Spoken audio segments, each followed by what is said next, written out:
So before adding the other scatters, let's make our lighting system. So let's open a new window here and set it again on shader editor and switch it into Word.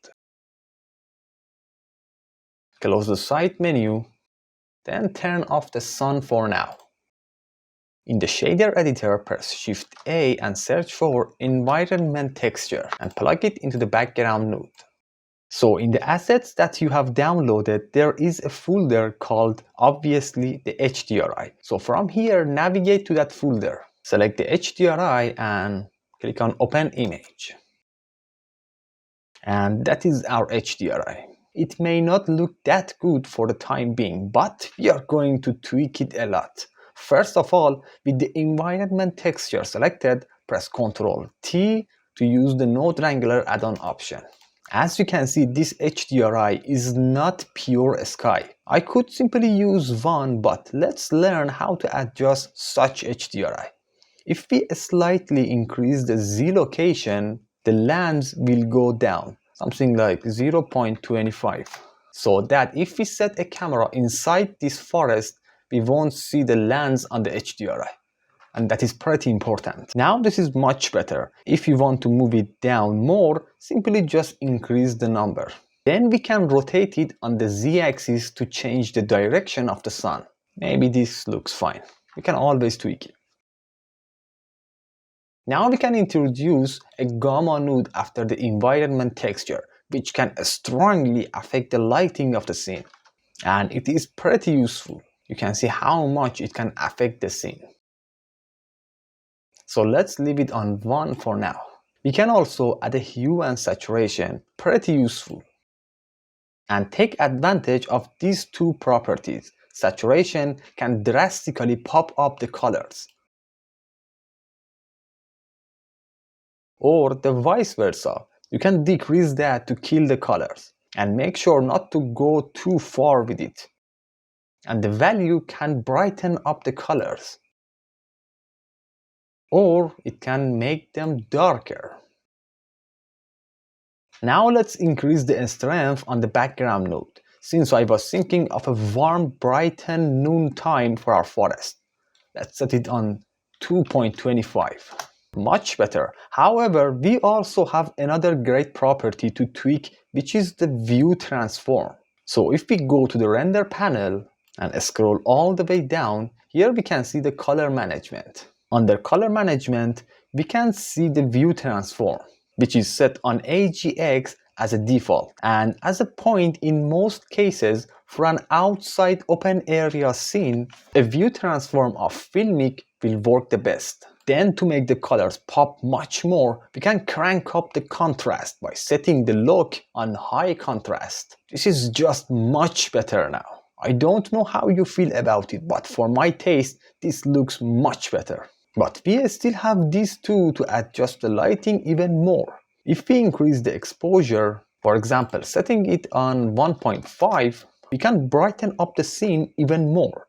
And since we have increased the exposure, we can suffice that by killing the gamma a little bit. Not too much. 0.9. But again, I say you should see how you feel about it. Maybe you don't want to tweak them at all. Now to wrap up the lighting debate, let's finish the world setting because something interesting awaits us. Now add a mix shader after the background node and make sure it is plugged into the top shader input. Then select all the nodes that are related to the lighting, which are these. Press Shift D to duplicate them and move them down. And plug the second background node into the bottom shader input on the mix shader.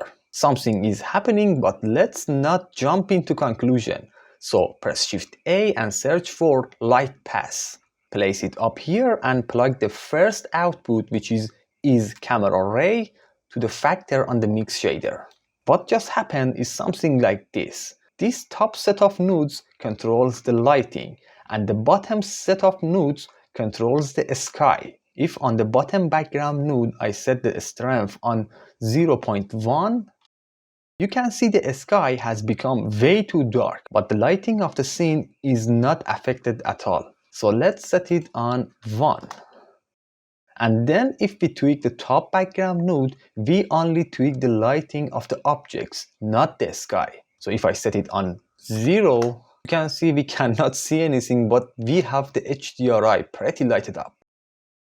So let's set it back on 2.25 that we already had. This is a really powerful setup and I highly recommend to use it in all of your projects. Alright, we are done with the lighting. Now let's continue adding more assets and scatter them into our scene. So let's go back into solid view, enable overlays, and as a result, disable the young trees collection, since we don't need the instances anymore. Then on the GeoScatter, disable the 2 scatters that we already made.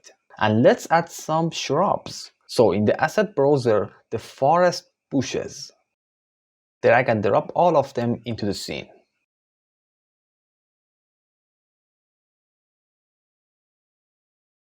Select all of them, press M to move them to a new collection and call it large shrubs. With all of them selected, in the density scatter, click on scatter objects. Hit OK. Let's take a look. There it goes. Rename it to large shrubs. So my viewport is pretty affected for the time being. Let's rename it. An important point, make sure the scatter that you want to adjust is selected. Otherwise, if you select this one, you are actually tweaking the setting of the young trees scatter. So make sure to select the large shrubs. Scroll down and enable display as. And let's choose a placeholder. Let's go with this one. Seems a proper one. X and Y on 0.22 and Z, let's go for 0.26. Let's go with this one. Then under distribution, decrease the instances to 0.5. Under column mask, enable Bezier area and choose the same Bezier curve. Works just fine. Then again, enable vertical influence under rotation. Let me take a closer look. Let's go for 0.4. Enable default scale. I guess they are a little bit too short. So let's set the factor on 1.6. We definitely could use some random scale. 0.33 looks fine. Now we can disable the large shrubs collection and its scatter. And this time, let's make a scatter of small shrubs. So this time we can tweak it a little bit and let's not add the first and the second one. Let's start from the third one. Set them into a new group, call it small shrubs. And this time, let's use the manual scatter option, which is pretty handy. So I want the small shrubs to be around this Bezier curve, where I'm going to put a cabin or a cottage later. So make sure all the assets are selected, then on the GeoScatter, under the manual scatter, choose scatter object. And by doing that, we enter the manual distribution mode. And here there is a menu on how to use this type of scatter. So first of all, let's hold down the F key and drag the mouse to increase the radius. You can make it larger or smaller. Then hold down the Ctrl and F and drag to the left to decrease the number of instances. I set it actually on 1 to have more control over it. This totally depends on you, but since the manual scatter is supposed to be the one with which you can have more control, actually setting it on 1 serves the purpose. Then simply click and drag to add the assets to the desired areas.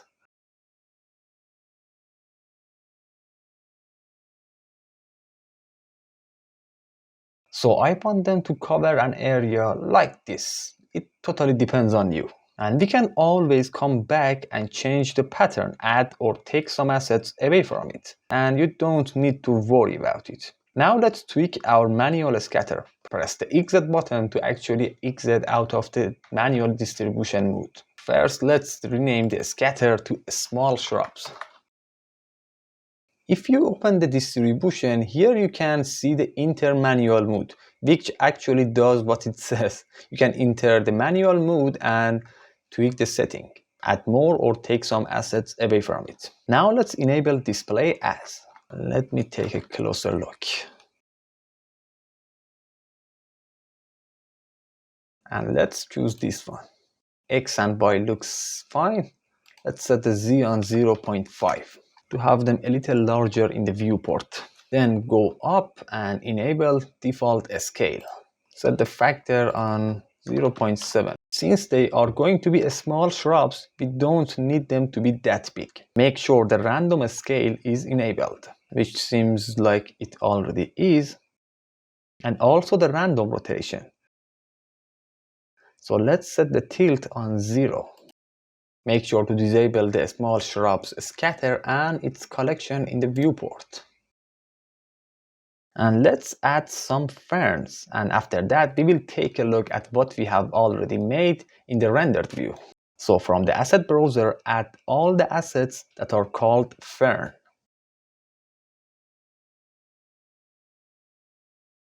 Set them into a new group and call it ferns, as it's already obvious.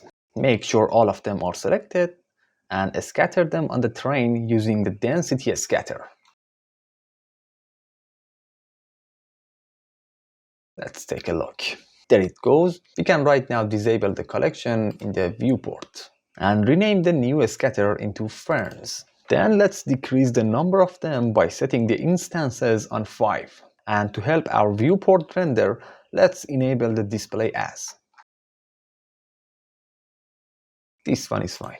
X and Y on 0.36 and Z on 0.4. And here comes the vertex group, which is another way to use the culling mask. By the help of which, we can tell the GeoScatter where to put the assets. So let's select the terrain and press numpad 7 to go into top view. Then disable the fern scatter for the time being. And jump to the data panel. Here you can see the vertex groups, but we don't have any vertex groups for now since we haven't made any. So let's create a group by clicking on this plus icon and rename it to center. Then from the object interaction menu, choose the weight paint, not the vertex paint. That's something different. Then make sure the settings are adjusted. Weight on 1 and strength also on 1. The radius depends on you, but a radius of 100 will work just fine. So I want to cover an area which includes the area inside the Bezier curve, in which, as I have mentioned before, we are going to put a cabin and also a path for transportation, like driving a car to the cottage. So first I paint inside the Bezier curve. And let me go back and set the fall off on, yes, it is already on smooth.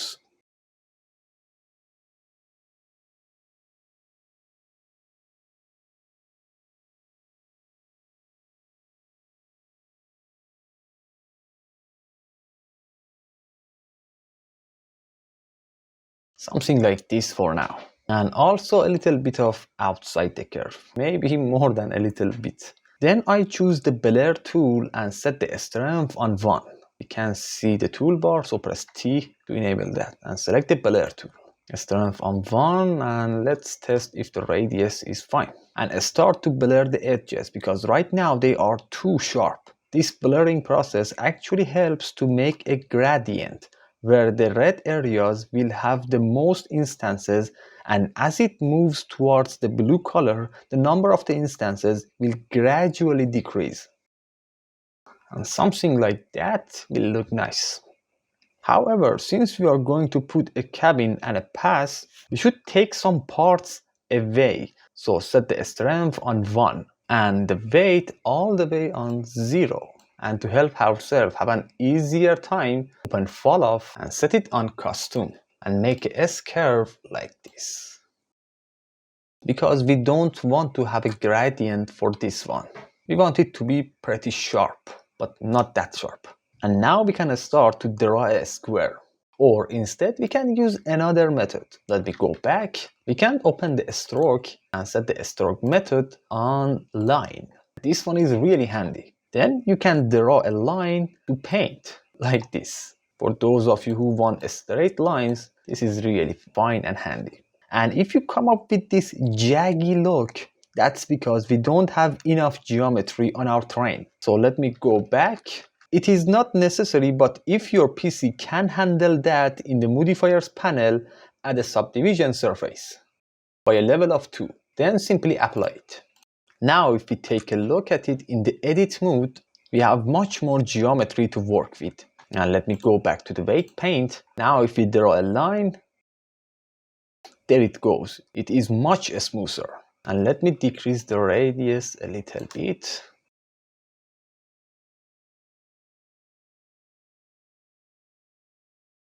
After that, we can set the stroke back on a space and start to cover the inside.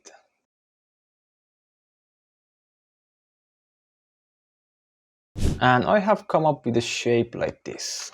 And now for the path, let me grab the annotation tool to show you better. Our path is going to be something like this.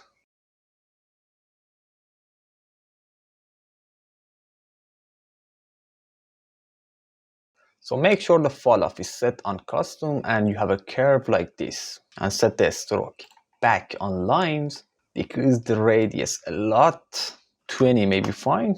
Then I start drawing lines to make the path like so, according to the annotation tool. You should set the weight on 0.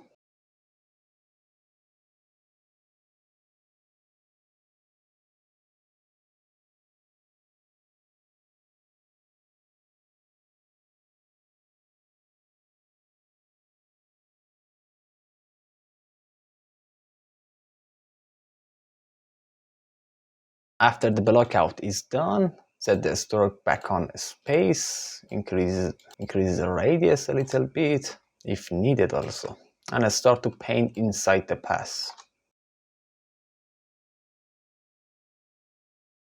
So something like that looks nice, and of course we don't need to be that precise. And the biggest point is we can always come back to it and make changes to it. So I select the annotation tool, hold down the control key, and I start to clean the annotation.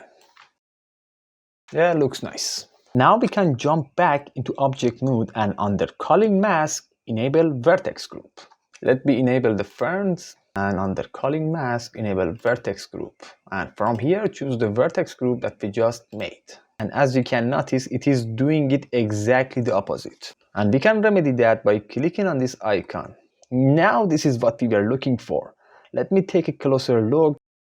You can definitely enable the vertical influence, 0.5. And some random rotation could definitely help. And let's tweak the yaw. We could go for even higher. Let's go for 1080. Then we can go on to the default scale because I think they are a little bit too short. Let's set the uniform on 1.3 and also the random scale, since ferns differentiate in size pretty much. We can go even higher, XYZ on 0.66, and we could even make a pattern in order to end up with a better distribution. So let's quickly make one. Enable pattern 1, make a new pattern, click on this icon to adjust it. Musgrave looks fine.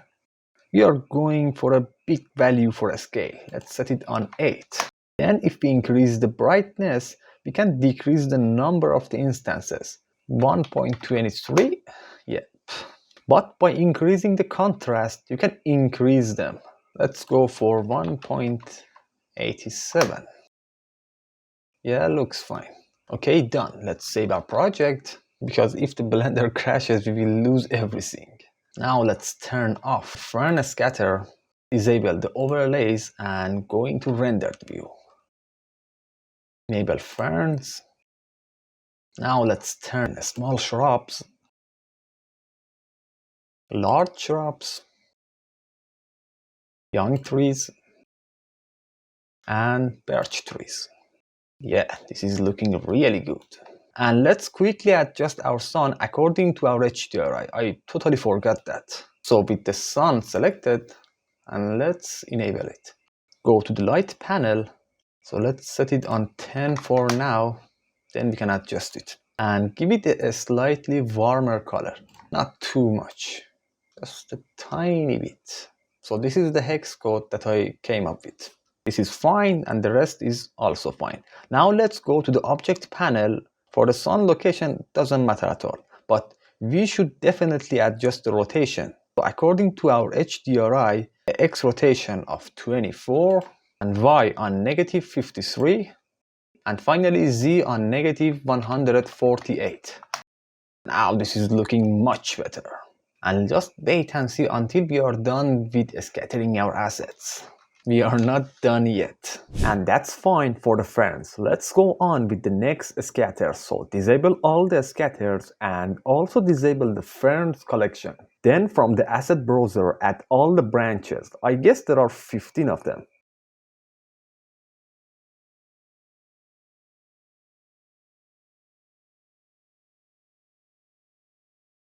Set them into a new collection and call it branches. Make sure all of them are selected and using the density scatter, scatter them on the terrain. We can take a look now and then rename the new scatter to branches. And let's decrease the instances to 1.85. Seems odd to have this much branches on the ground. And let's use the same vertex group center. So open the calling mask, enable vertex group and choose the center vertex group, which seems to need to be inverted. So click on this icon to invert it. Yeah, that's fine. Then to have a better rotation for this kind of objects that lies on the ground, we can set the axis of the align tangent on local Y, which result is not actually what we are looking for. So let's quickly remedy that by enabling the random rotation. Kill the tilt by setting it on 0 and crank up the yaw by setting it on 1080. Now this is much better. And let's use the default scale. For the factor, let's go for 1.5, which makes them a little bit bigger. And a random scale of 0.66 would definitely work. Then let's choose a placeholder. So enable display as, and this pentagon actually looks fine. X and Y on 0.35 and Z 0.1. And let's go for the next scatter, which will be the debris. So simply add all the assets that are called debris. There will be 15 of them. Too much, I guess it's too much. So let's ignore the first and the second one and add all the others. Set them into a new collection and call it simply debris. And using the density scatter, scatter them on the terrain. It's okay, and let's take a look. Too much, so let's decrease the number of them by setting the instances on 3. Then we want these debris to be around the cabin and the path, so let's use the same vertex group, which obviously needs to be inverted. And these also lie on the ground, so set the axis property of the align tangent on local Y. And again set the tilt on 0 and yaw on 1080. And if you think they have gone down into the ground too much, you can scroll down and under the offset enable transforms and slightly increase the z-axis like this, which seems to be fine. Then let's give it some random scale. Increase them to 0.66. They absolutely should differentiate in size a lot. And finally, let's choose a placeholder. Enable display as. This one seems to be nice. Scale X 0.05, Y 0.4, and Z 0.1. Again, I say that a scale property under the display does not affect what we will have in the render. It is just what we can see in the viewport. Alright, we've got 2 more scatters to make. So let's disable the debris collection and its scatter. Then from the asset browser, add the leaves. There will be 3 of them. Again, select all of them, press M to move them to a new collection and call it leaves. Make sure all of them are selected and scatter them using the density scatter. First, let's choose a placeholder. Let's go with a simple one. X and Y on 0.1 and Z on 0.05. And then for the leaves, we are going to introduce 2 different calling masks. First, let's enable the vertex group and choose the same vertex group that we have been recently using. And obviously, we need to invert it. Fine. And this is necessary to do it first because we are going to drastically increase the number of instances. And let's go for 200. And before doing that, I highly recommend to turn off the scatter because this may get pretty heavy. Then on the rotation, set the line tangent on local Y. Give it random rotation, tilt on 0 and yaw 1080. Then enable default scale. Let's go for 1.1 and a random scale of 0.5. Now let's go for one of the main ingredients for this scatter. This is where we can really see what a pattern could actually do. So enable pattern 1 and create a new pattern. Open its adjustment menu. Musgrave is fine. Set the scale on 1.5 and brightness on 0.9. You can see the before and after. And then we can decrease the density under the influence to 90%. which will make the effect of this pattern 90%, not 100. Then since the leaves scatter is so dense, we can use the visibility option, where we can reduce the density property and set the rate down on 70%. Now our viewport is much lighter. The higher the rate, the less leaves will be visible. And let's go for the second culling mask as I mentioned before, which is pretty important. Learning it could really help you. So since you decide on not to have any leaves or less leaves on some parts. So basically select the terrain and go to the weight paint mode. Set the weight on 0 and just paint on the area where you don't want to have the asset. Something like this. But this is not a proper method because we have used this center vertex group for the other scatters as well, and as a result making changes to this vertex group will also affect all the scatters that have this vertex group in their culling mask. And since we have occupied the vertex group slot for this scatter, we cannot use more than one vertex group for a single scatter. But instead, we can take advantage of another handy culling mask option, which is the color attribute. Let's enable that. And right now we don't have any color attribute. So to make one, we can find it in the data panel.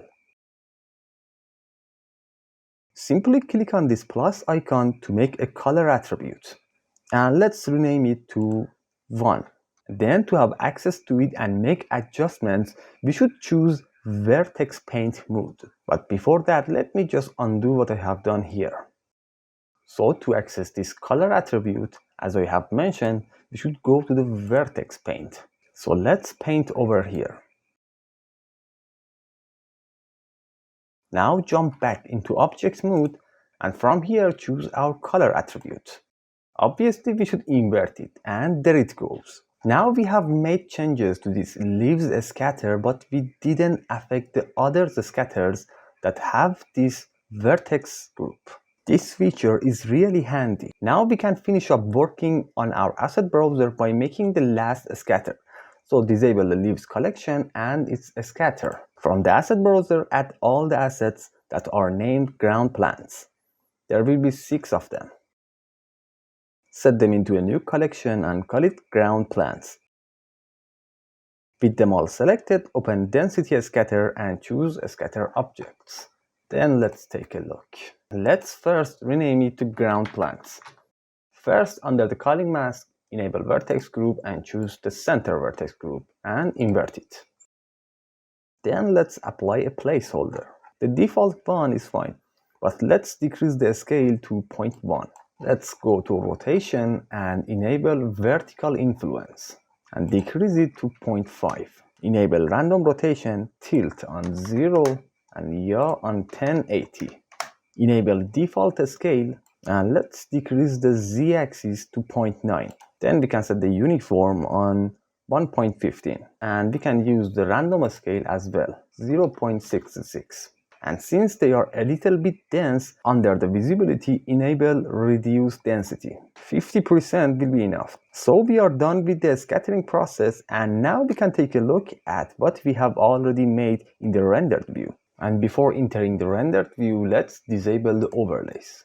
And one thing for sure, I guess the material of the terrain is just too bright. So we can expand the asset browser and scroll down. We have the leaves soil ground material right here. Just drag and drop it on the terrain.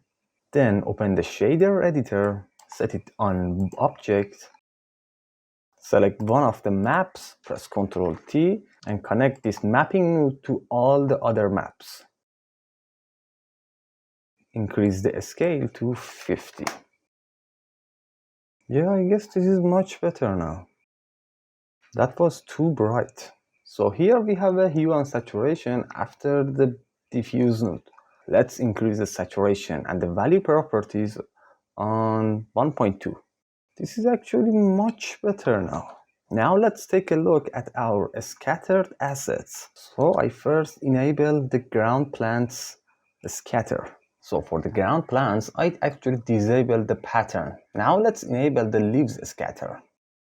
And for the leaves scatter, we can actually disable the color attributes under the culling mask because we want to fill this area. Alright, looking good. Then let's enable the debris. After that, the branches. Then enable ferns, small shrubs. After that, the large shrubs, looking great. Then enable young trees. Now this gets really heavy. And finally, the birch trees. Well, I believe we can say this looks amazing. I know my viewport is really noisy, but anyway, we get the idea. And if you think this area is a little bit empty of trees, you can manually add a few yourselves. So let me go back to solid view, enable overlays, and from the asset browser, simply just add some of them randomly and try to cover the empty spots. So I just randomly add some of them into my scene, set them into a new collection and call it extra trees. Then press numpad 7 to go into top view, select one of the trees, press G and move it onto the terrain. You can select them and press Alt D to duplicate them, rotate them or scale them down or up.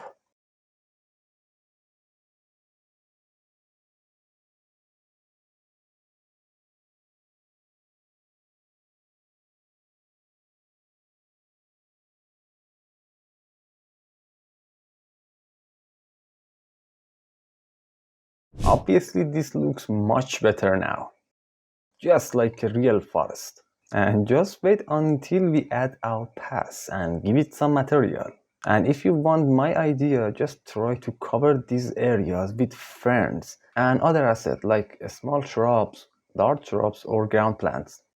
Just manually add them and duplicate them with Alt D. It will look much better.